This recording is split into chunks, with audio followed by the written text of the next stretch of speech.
Home YouTube channel subscribe பண்ணிக்கலனா உடனே subscribe பண்ணிக்கங்க. பக்கத்துல இருக்க பெல் பட்டனை கிளிக் பண்ணிக்கங்க. அப்பதான் நாங்க போடுற வீடியோஸ் உங்களுக்கு உடனுக்குடனே அப்டேட் ஆகும்.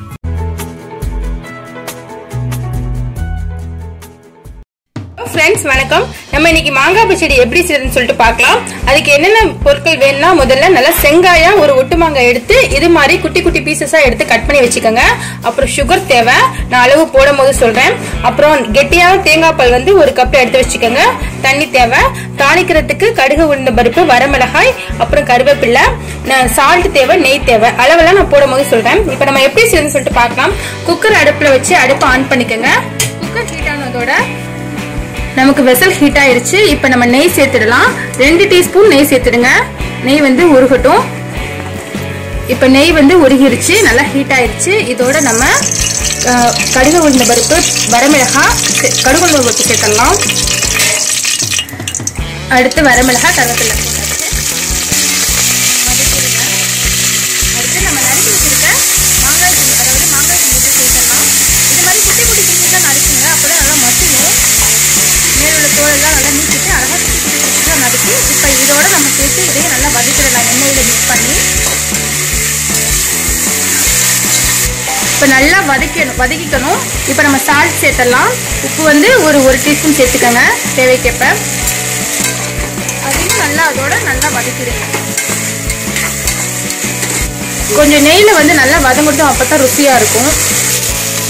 நம்ம நெய்ல வந்து நல்லா வதங்கிக்கிட்டோம். இப்ப வச்சிருக்க 1 கப் தண்ணியை சேர்த்துக்கலாம்.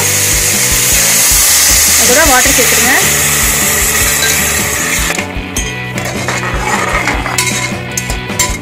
இப்ப குக்கரை லாக் பண்ணிடலாம். லாக் பண்ணிட்டு 2 விசிலுக்கு வைங்க. ஓகே, நமக்கு இப்ப 2 விசில் வந்துருச்சு. பார்க்கலாம். இங்க பாருங்க, குக்கர்ல வச்சதுனால நல்லா மசிஞ்சிருச்சு. இது மாதிரி மசிச்சுக்கணும். இப்ப நம்ம அடுத்து என்ன பண்ண போறோம் அப்படின்னா, நம்ம இதுல சுகர் ஆட் பண்ணிடலாம். ஜீனி வந்து செங்காயா இருந்தா நல்லா இனிச்சிச்சு அப்படின்னா அதுக்கு புளிச்சிச்சுன்னா அதுக்கு தக்க போட்டுக்கோங்க, இனிச்சிச்சுன்னா அதுக்கு தக்க போட்டுக்கோங்க. நான் வந்து ஒரு சின்ன கப் அளவு ஒரு ஜீனி சேர்த்திருக்கேன்.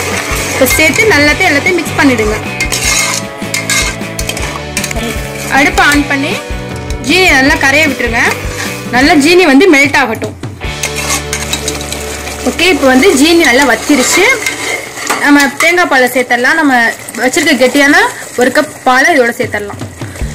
சேர்த்து எல்லாத்தையும் மிக்ஸ் பண்ணிடுங்க. தேங்காய் பால் எல்லாமே செய்யலாம், ஆனா ருசியா நல்லா தேங்காய் பால் போட்டால் இன்னும் ருசியா இருக்கும். அவ்வளவுதான், நமக்கு மாங்காய் பச்சடி ரெடி ஆயிடுச்சு. நம்ம அடுப்பை ஆஃப் பண்ணதோட அது வந்து கெட்டியா இறுகிடும். இப்போ நம்ம வேற பாத்திரத்துக்கு டிரான்ஸ்ஃபர் பண்ணிடலாம். ஓகே, இப்போ வேற வெஷலுக்கு டிரான்ஸ்ஃபர் பண்ணியாச்சு. இது அழகா கெட்டி நமக்கு ஸ்வீட் அல்வா மாதிரி நமக்கு ஆயிரும். நமக்கு சுவையான சூப்பரான மாங்காய் பச்சடி ரெடி ஆயிடுச்சு. இதே மெத்தட்ல செஞ்சு பாருங்க, ரொம்ப சுவையா இருக்கும். ஓகேங்களா?